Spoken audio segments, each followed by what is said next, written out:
हो. आपल्या जिल्ह्यामध्ये 798 गावं आहेत आणि 798 गावामध्ये सुद्धा हे काम झालं. फक्त आता तुमच्या गावामध्ये मात्र 152% झालं. काही गावामध्ये 5% झालं, काही गावामध्ये 10% झालं. म्हणजे ज्या गावामध्ये 5% 10% झालं ना, तर त्या गावांना माझी विनंती आहे की कधीतरी तुम्हाला जर वेळ मिळाला तर कोलदारा गावामध्ये येऊन बघा.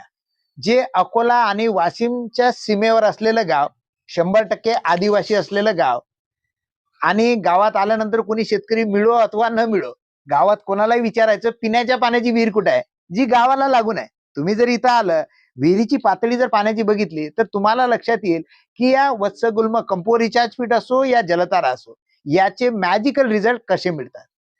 आता हे रिझल्ट मिळण्यासाठी एकट्या दुसऱ्यानं करून फायदा नाही. म्हणजे कदाचित आपल्या गावात 65% काम झालंय, 4 शेतकऱ्यांनी केलंय, 5 शेतकऱ्यांनी केलंय, त्यांना फारसा उपयोग होणार नाही. परंतु या कोलदरा गावामध्ये जसं 152% झालं,